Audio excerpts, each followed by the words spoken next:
ginulat ni Brent Manalo. Nagulat nga si Kim Chiu kay Brent Manalo nang tinanong kasi ni Vice Ganda itong si Brent Kuya na Brent, sabi niya ganun, umiiyak ka din ba pagka heartbroken ka? Parang ganun. Sabi ni Brent sa kanya, guess kasi si Brent sa noon time show, no? Sabi nun, oo naman, sabi niya ganun, bawat naman breakup parang hindi mo siya dapat kinikimkim. Dapat iiyak mo siya. Kapag nasasaktan ka, di ba? Ngayon, habang sinasagot niya yon, nandun si Jackie at saka si Kim. Di ba Ate Kim, sabi niya. Tapos nagulat ng gano'n si Kim. Sabi niya gano'n. Sabi niya, ako'y iniiwanan, di ba? Sabi niya gano'n na, di ba Ate Kim, nanlaki yung mata niya, sabay sabi niya na, bakit? Sabi niya, bakit? Wala naman ako pinagdadaanan ngayon, sabi niya gano'n. Ngayon kasi masaya siya sa feeling ni Paolo Abilino. Masaya siya, although hindi naman sinasabi, pa alam naman natin lahat, di ba, na happy ang puso ni Kim ngayon. Makikita mo naman yan. Kung baka hindi siya heartbroken. Pero for sure, yung mga naging jowa niya before, iniyakan naman niya yun. Pero nakamove on niya siya kasi kapag may bago ka ng pag-ibig, madali nang makalimot, di ba? Kahit gano'n katagal yun, yung kanyang relasyon before, nung dumating sa buhay niya si Paolo, lahat nakalimutan niya so, ay dudugtong natin yung sinabi mo na separate interview nga sinasabi na parang hindi naman siya ang ako iniwan. Oo, siya ang iniiwanan, 'di ba? Hindi naman siya ang nangiiwan. Correct. Pero dati 'yon, 'di ba? Sana nga sabi nga ng mga sana naman this time ilang dalawang beses na rin naranasan ni Kim ang maiwan, 'di ba? Ang maiwanan. Yes. Alam naman natin 'yan, very open book naman 'yan kay Gerald Anderson at saka kay Sian Lim, 'di ba? This time sa pangatlong pagkakataon sana hindi naman niya sabi pa naman nila, 'di ba, lagi nilang sinasabi it comes in threes. Yes. Wag naman sana. Pero hindi to it comes. Hanggat it comes in twos lang. Hanggat twos lang.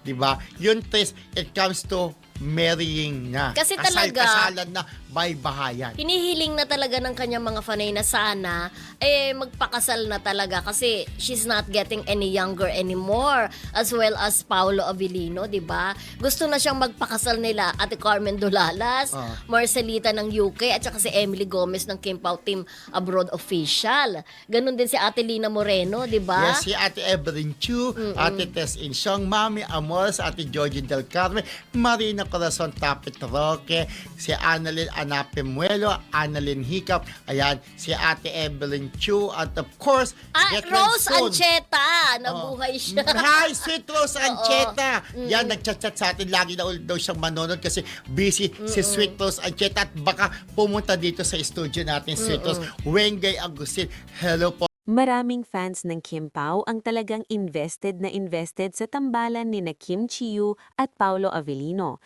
kaya hindi na nagkakagulat kung may mga taga-suporta na umaabot na sa puntong gusto na silang makita na magpakasal. Pero magandang tingnan ito ng mas balanse. Una, malakas talaga ang chemistry nila on-screen at off-screen, kaya natural lang na kinikilig at nadadala ang fans. Kapag consistent ang projects, maganda ang samahan sa interviews at may sweet o caring moments, nagkakaroon ng emotional attachment ang audience. Sa showbiz, ganyan talaga gumagana ang love teams. Nagiging parang personal sa fans ang koneksyon. Pero mahalagang tandaan na, number 1, trabaho muna ang pundasyon ng tambalan. Kahit gaano kalakas ang kilig, ang base ng Kim Pao ay professional partnership. Projects, endorsements at performances ang primary reason ng tambalan. Hindi lahat ng magandang love team ay kailangang mauwi sa totoong relasyon at lalong hindi agad sa kasalan. Number 2, personal na desisyon ang pag-aasawa. Ang kasal ay hindi fan request. Ito ay personal na desisyon ng dalawang tao. Kahit gaano karami ang sumusuporta, sila pa rin ang masusunod kung kailan, paano, at kung gusto ba talaga nila. Number 3, pressure can be risky. Kapag sobrang push ang fans sa kasal o relasyon, minsan nagkakaroon ng pressure sa artists. Maaari itong makaapekto sa comfort level nila sa isa't isa at sa trabaho nila. Mas healthy kung support lang, hindi demand. Number 4, magandang sign ang strong fan support. Sa positive side, ipinapakita lang nito kung gaano kalaki ang tiwala at pagmamahal ng fans sa tandem nila. Ibig sabihin, epektibo ang projects nila at tumatagos ang chemistry sa audience. Malaking bagay ito sa career nila pareho. Mas masarap sundan ang journey kaysa pilitin ang ending. Kung may totoong namamagitan, lalabas at lalabas yan sa tamang panahon. Kung wala naman, hindi ibig sabihin na sayang ang tambalan. Maraming love teams ang naging matagumpay kahit purely professional lang. Sa balitang ito, malinaw na makikita kung gaano kalakas ang devotion ng fans ng Kim Pao.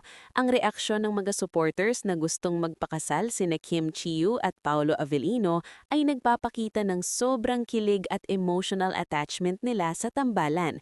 Pero sa kabilang banda, medyo idealistic rin ito dahil hindi talaga natin pwedeng kontrolin ng personal na buhay ng mga artista. Sa positibong pananaw, maganda ito sa career nila dahil ipinapakita ng fans ang loyalty at interest na malaking factor sa tagumpay ng projects nila. Ngunit sa mas realistic na perspective, mahalaga ring respetuhin ang desisyon ng dalawang artista.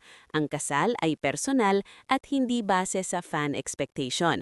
Kaya habang nakakatuwa at nakaka-excite ang ganitong balita, mas mainam na tingnan ito bilang patunay ng suporta at hindi bilang obligasyon sa kanilang relasyon sa totoong buhay.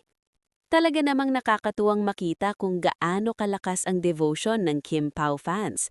Ang ideya na gusto na nilang magpakasal sina Kim Chiu at Paolo Avellino ay nagpapakita kung gaano nila minamahal at sinusuportahan ang tambalan ng dalawang artista.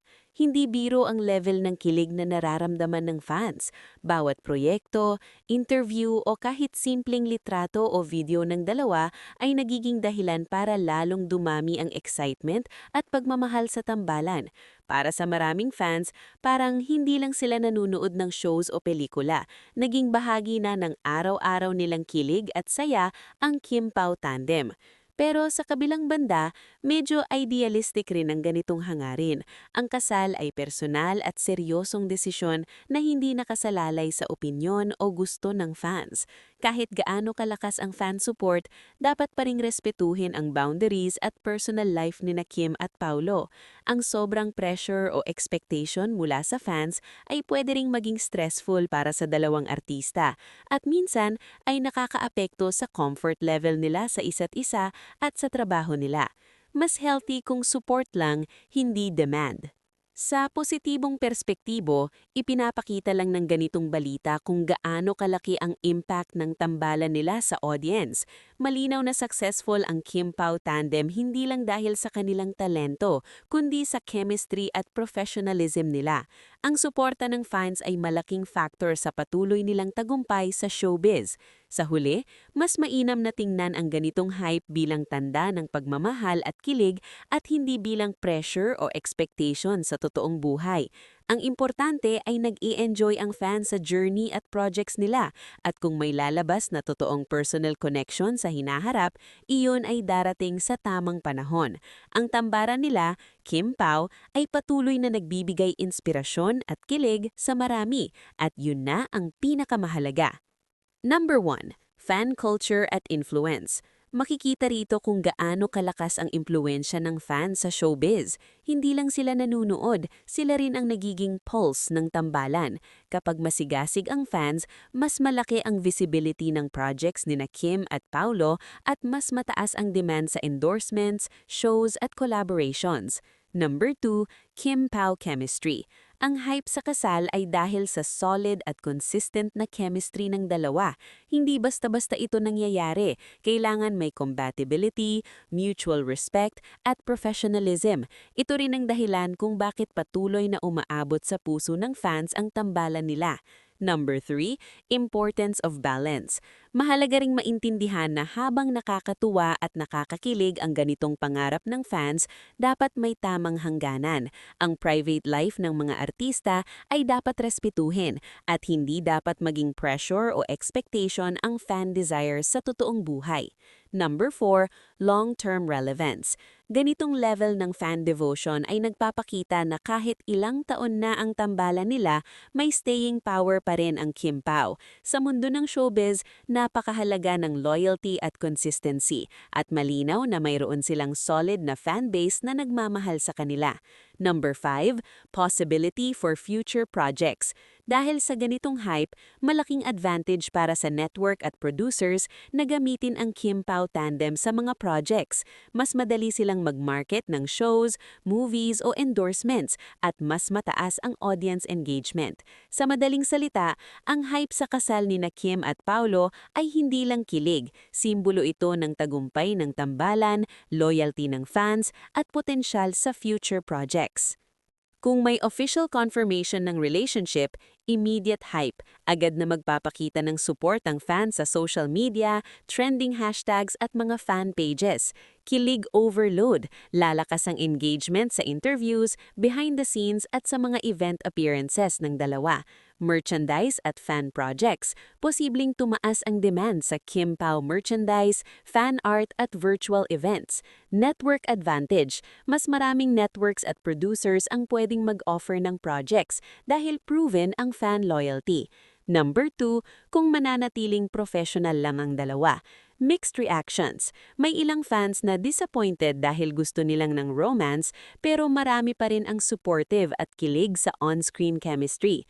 Focus sa projects. Fans ay mas magiging excited sa shows, movies o collaborations kaysa sa personal life. Respect boundaries. Ito ang pinakamalinaw na senyales ng maturity ng fandom. Kilig sa tambalan pero respeto sa personal life. Number 3, kung may rumored breakups o controversies. Temporary backlash. Fans ay pwedeng mag-react negatively sa social media, trending hashtags, pero karamihan ay magiging protective sa image ng tambalan. Damage control.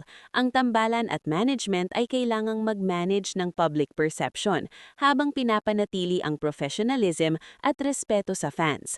Fan solidarity. Sa maraming kaso, loyal fans ay nagiging shield sa mga artista laban sa unnecessary negativity lalo na kung nakita nilang labis lang ang rumors. Number 4, long-term perspective. Sustainable fandom.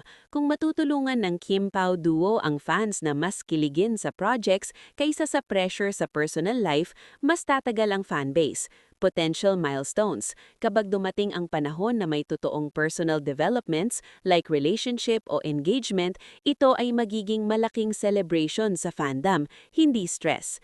Legacy ng tambalan. Sa huli, magiging iconic ang Kim Pao legacy bilang halimbawa ng tambalang na parehong professional at emotionally resonant sa fans.